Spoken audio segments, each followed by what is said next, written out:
Itago niyo na lamang po ako sa pangalang Fab. Itong tampok kong kwento ay patungkol sa karanasan ng tatay at tiyo ko nung kabinataan pa.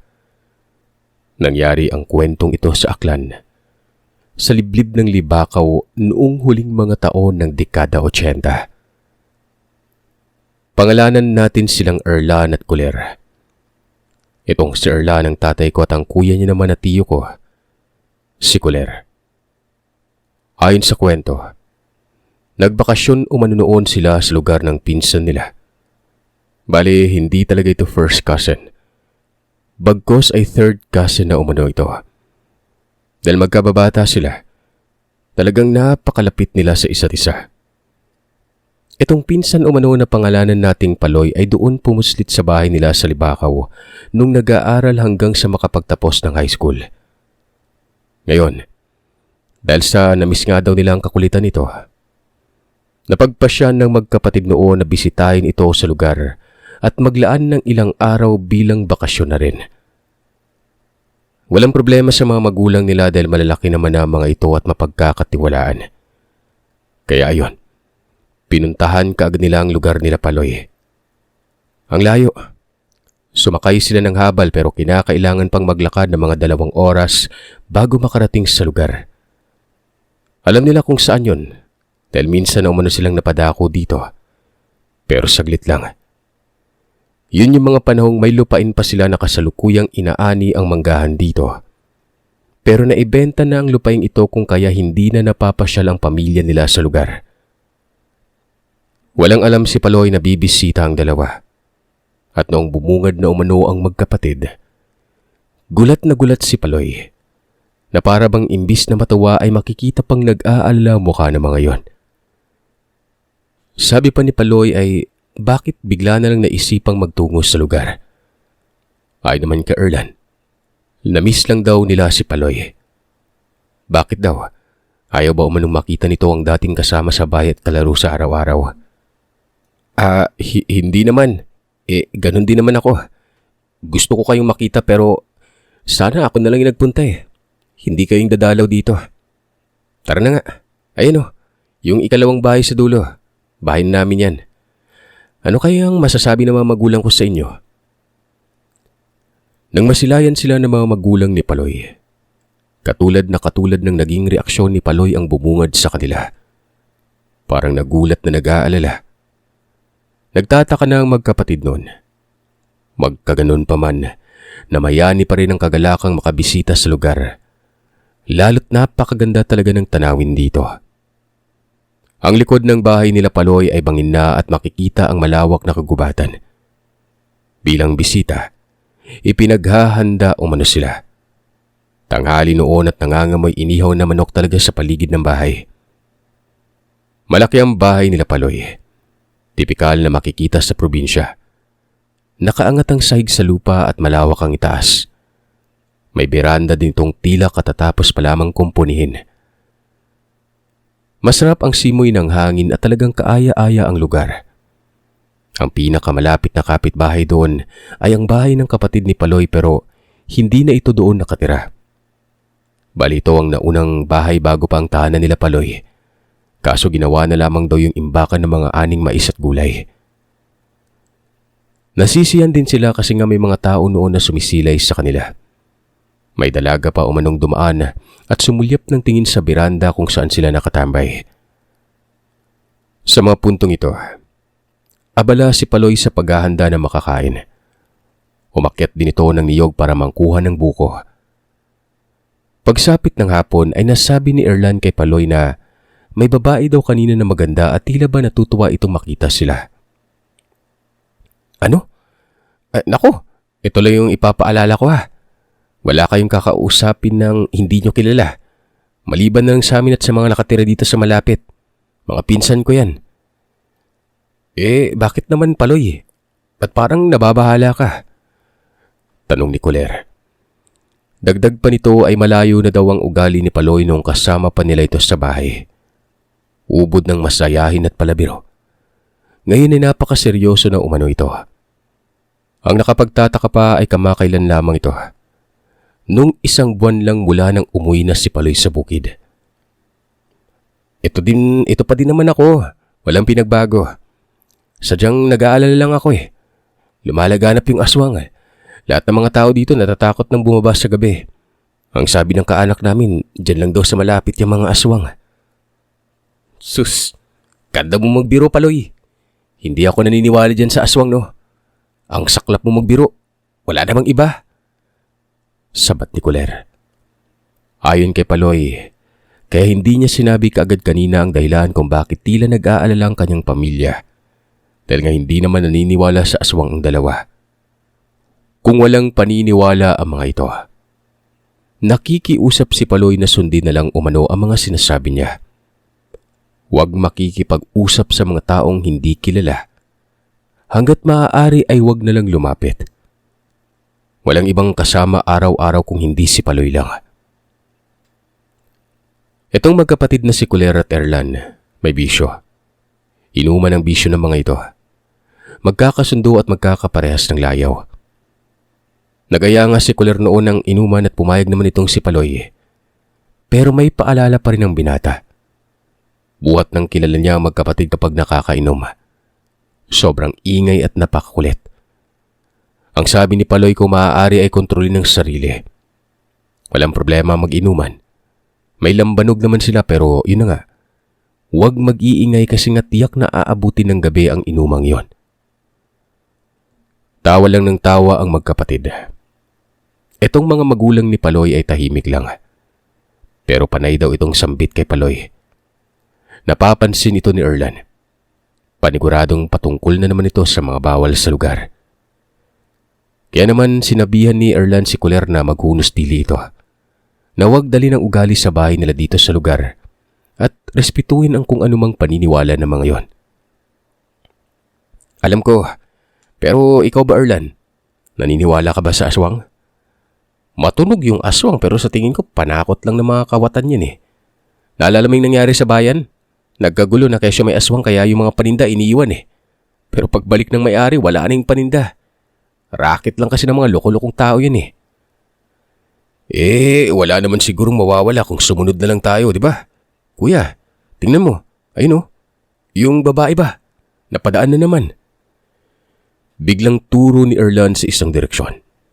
Sa may likod ito ng bahay banda. Nakita din ni Kulera ang babae. Sumaglit rin ng tingin sa kanila at huminto pa yung babae yon.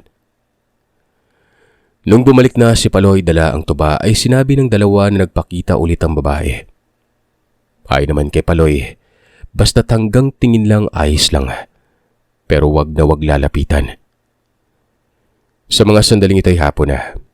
Kararating lamang ng kapatid ni Paloy na magtutuba. Kaya naman nadagdagan pa ang maiinom nila noon. Pero makikita din daw sa kapatid nitong si Paloy na nag-aalala. Tumabi pa yon sa kanila sa beranda habang nag-iinuman at nagtanong kung anong sadya nila sa lugar. Hindi pa kasi pinapakilala ito ni Paloy. Ay kuya, ito yung sinasabi kong magkapatid. Yun bang anak ng dating may-ari ng manggahang binabantay ng pamilya natin? Di ba nga doon ako pumuslit sa kanila habang nag-aaral? Napabisita. Ilang araw pa po sila dito. Tawagin na lamang natin ang kuya ni Paloy na Ramo. Kayo pala. Kayo pala yun. Kala ko kung sino. Teka, sigurado ba kayo na pupuslit kayo ng ilang araw dito? Paloy, nabanggit mo na ba sa kanila? Kasi dito delikado sa ngayon eh. May 6 na buwan nang lumalaganap ang mga aswang. May mga nawawala na. Tsaka may mga bagong lipat dito na pinaniniwalaan namin ng mga aswang eh. Mag-iingat kayo ha. Paloy, huwag mong hayaang gumala sila nang hindi ka kasama. Matapos makapagsalita nitong si Ramo, umalis din kagad yon. Doon ito pumupusit sa isang bahay.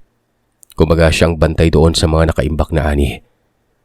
Doon din kasi nakalagay ang mga tuba. Bali ang may-ari ng bahay na yon ang pinakapanganay na kapatid ni Paloy na babae. At ito na nga yung sinasabi kong lumisan na sa lugar na yon. Walang ibang paksa noon habang nag-iinuman kung hindi aswang. Maraming sinabi si Paloy. Kinukumbinsi niya talaga ang dalawa.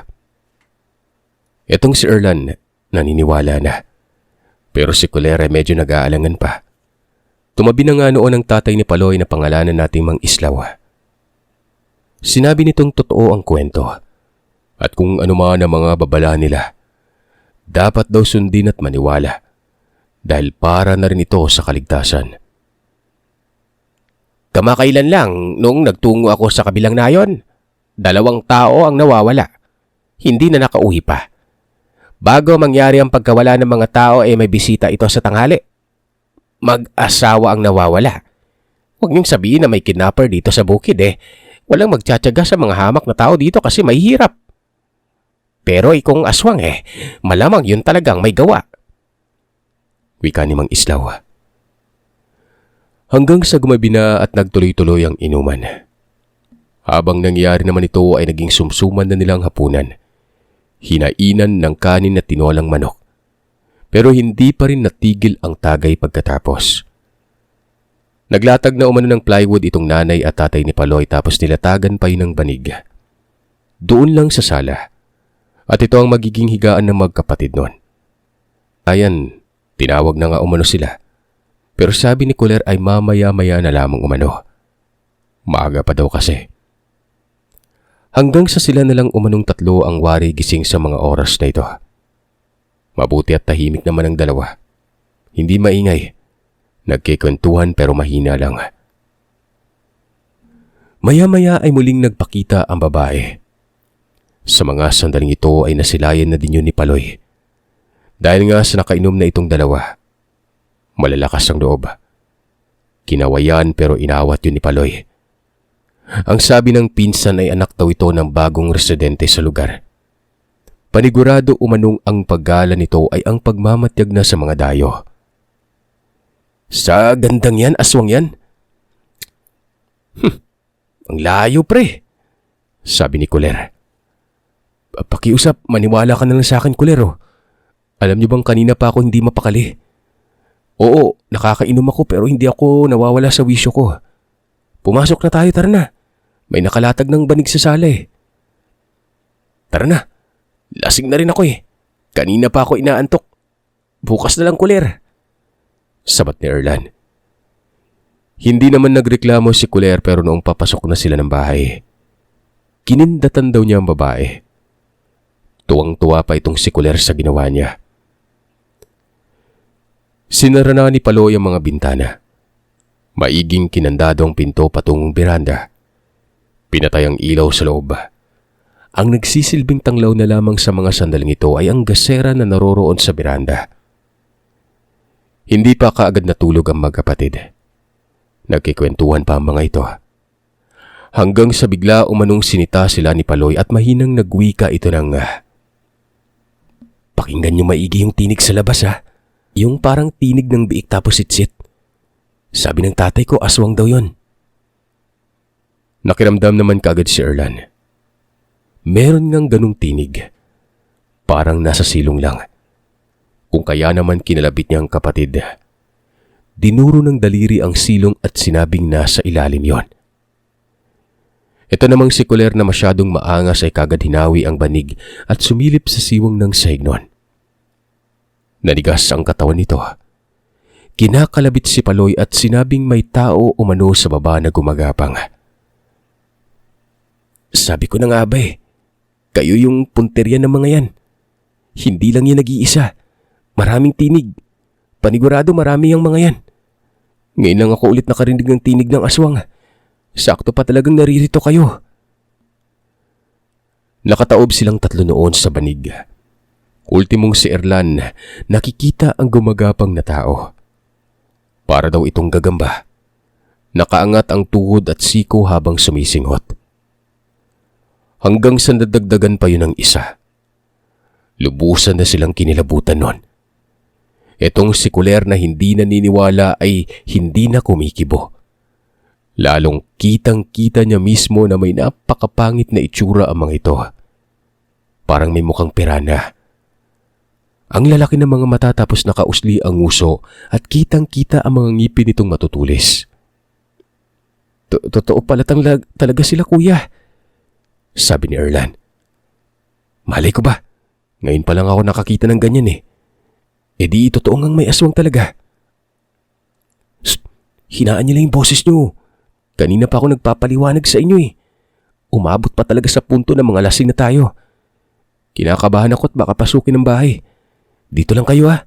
Sasabihan ko sila nanay at tatay. Sabi ni Paloy. Dahan-dahan itong bumangon at nagtungo sa may silid. Gising din pala yung mga magulang at sa mga puntong ito'y katulad nila. Nakasilip din ang mga ito sa silong. Hanggang sa nagtungo na sa sala ang mga ito. Lahat sila pumunta doon.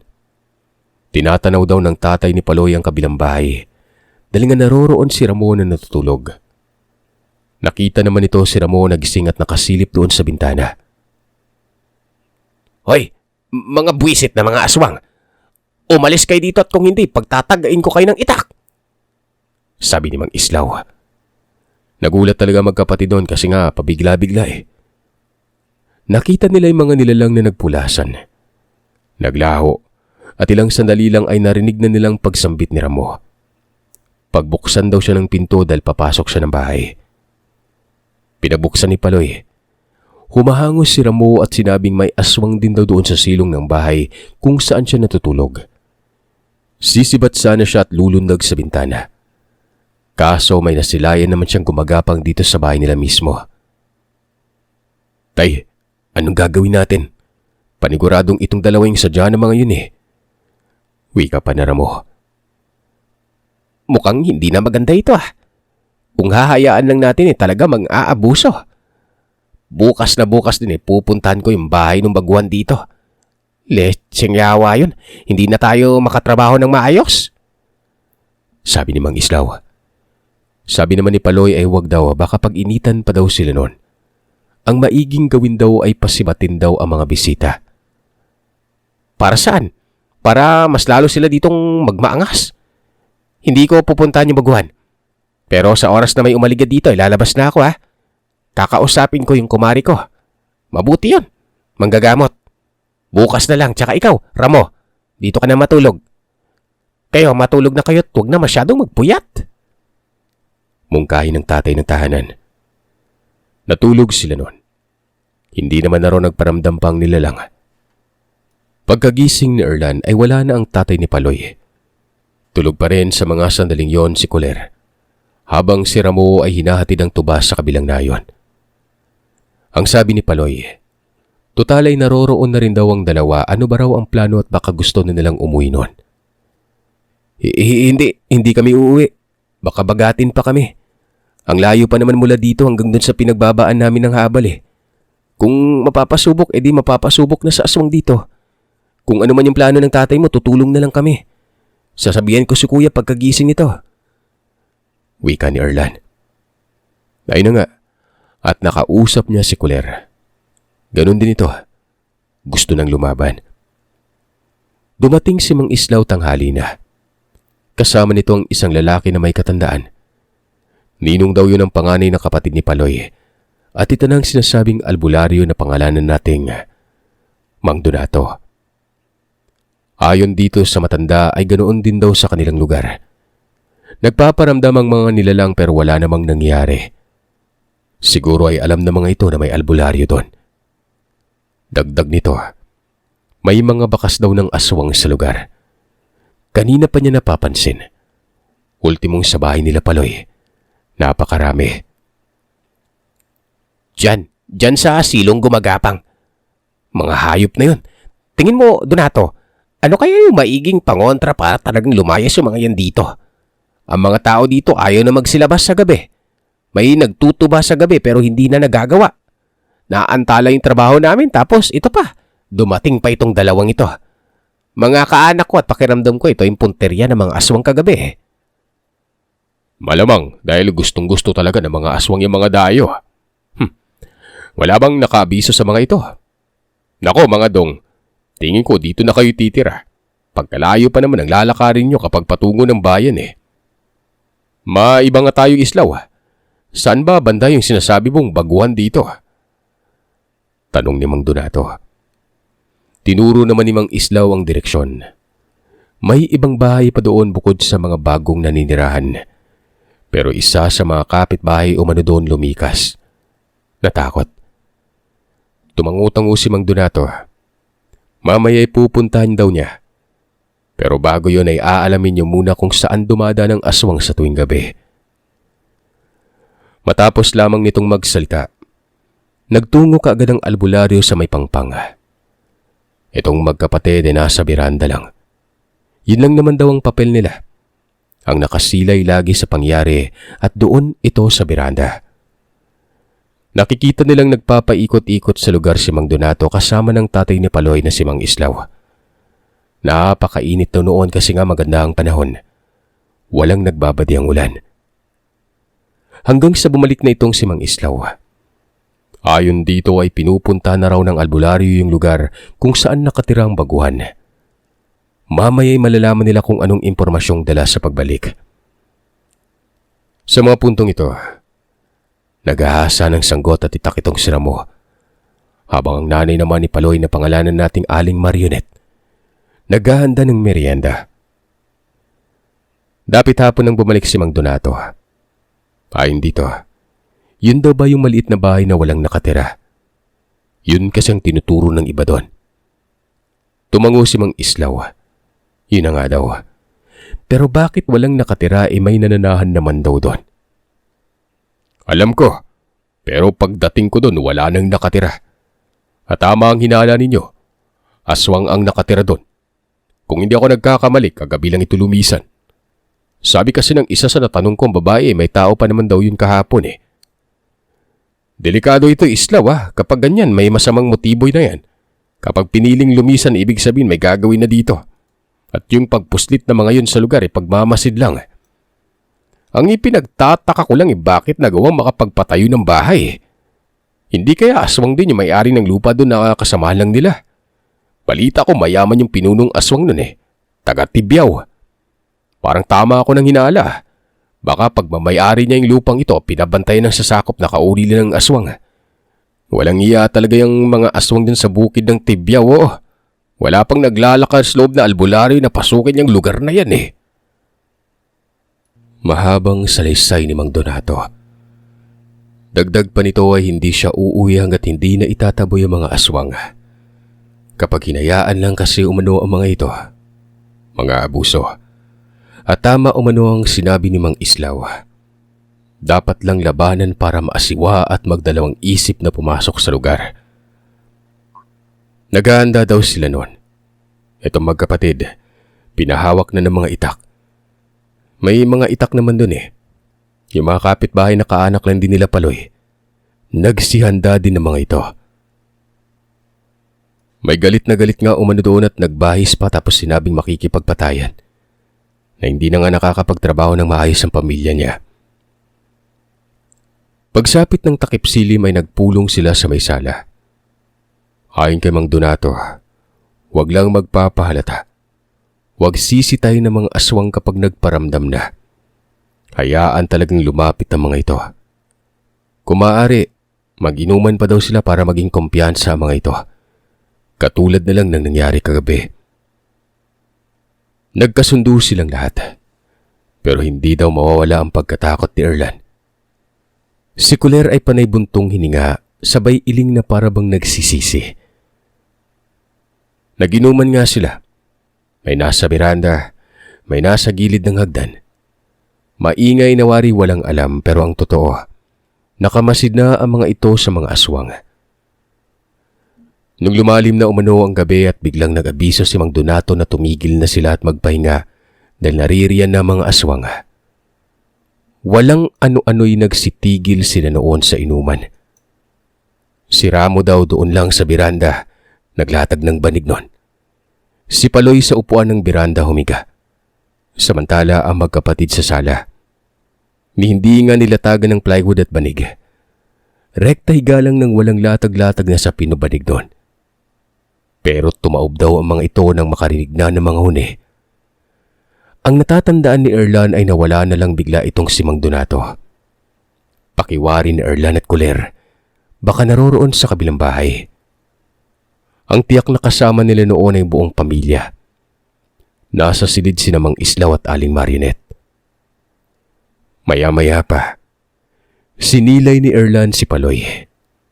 Dilat na dilat umano ang mga mata nito habang nakahudyat ng daliri sa nguso nang ibig sabihin ay huwag mag-iingay sabay turo sa likod banda.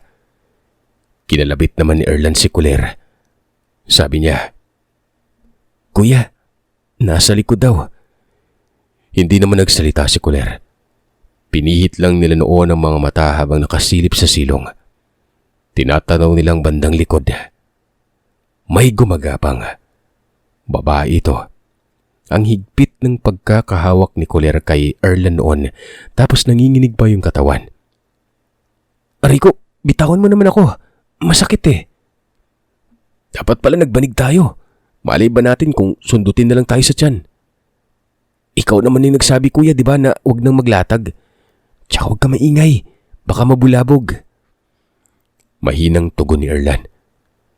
Para na raw yung iiyak nun si Kuler. Lalo na nang matapat na sa kung saan sila naroroon ang gumagapang na nilalang na yon. Tapos ay bigla pa talaga itong tumingala.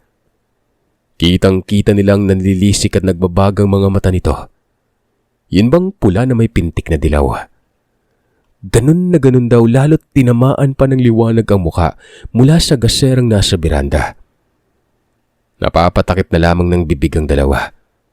Walang ano-ano'y. Dahan-dahan silang umusog doon sa medyo maliit na siwang ng kawayang sahig, hanggang sa bigla na lang umanong may umatungal. Tunog baboy yun na parang kinakatay. At pagsilip nila sa bintana, nakita nila si Mang Donato. Pinagtataga nito ng itak ang isang nilalang. Sila Paloy, Ramo ay bumaba at binagat ang aswang na nasa silong. Sumunod ang magkapatid. Kitang-kita nila ang paggapang ng nilalang na parabang natataranta. Pinalibutan nila ito. Bumaba na din si Mang Islaw at ito ang pumasok sa silong sabay hataw ng hitak habang nagmumura. May nagsidatingang mga kalalakihan nun. Tumulong na rin ang mga ito at baka makatakas yung nasa silong nun. Hanggang sa may isa pang nasa itaas ng niyog. Sabi ni Mang Donato ay hindi ito makakababa.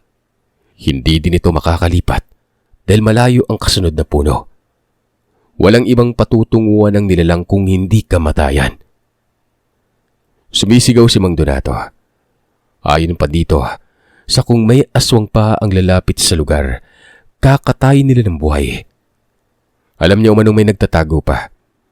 Nais niyang iparating sa mga ito na kung mabangis umano ang mga aswang, mabangis din ang mga naninirahan sa lugar at desperadong makipagpatayan. Matapos lang noon ay sinungkit yung nasa niyog gamit ang lawisis ng kawayan na may sanggot. Kinakalawit ito hanggang sa malaglag at pinagtulungan itong tagain. Nakakarimarim umano ito sa magkapatid. Naganyong tao raw ang aswang, pero hindi nila tinatantanan sa pagtaga ng itak hanggang namatay. 3 aswang ang patay nun at doon lang sa bulwagan ng bahay sinunog. Sabi ni Mang Donato, babala ito sa mga abusadong aswang. Basta't kung sinong aswang ang tatapak sa lugar, papatayin. Nilagyan niya ng pambasag na orasyon ng lugar para hindi makagamit ng abilidad ang mga ito at magmistulan na lang mga karaniwang tao. Walang tulog ang magkapatid. Buong magdamag daw silang nakabantay kung may darating pa. Pero wala naman na. Hinatid sila pa uwi pagsapit ng bukang liwayway. Ang nagatid sa kanila ay sina Ramo at Paloy. Tahimik ang magkapatid nun. Diretso lakad umano hanggang sa makarating sa kalsada. Sabi ni Erlan, hindi na raw sila babalik pa sa lugar. Akalain mong totoo pala talaga yung mga aswang na yan. Lumipas ang ilang buwan, si Paloy ang dumalaw. Nangamusta kaagad ang magkapatid kung ano ang nangyari, kung may pagpaparamdam ba at panggagambala. Ay naman kay Paloy ay wala na umano. May isang beses na may dumaang aswang pero tumakbo yon. Siguro'y naramdaman ng aswang ang ginawang pangontra ng albularyo.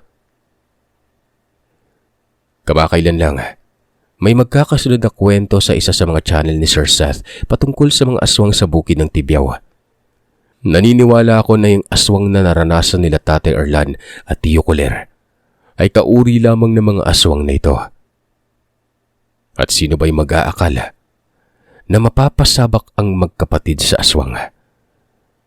Mula lang nang pumunta sila sa lugar ng kanilang pinsan.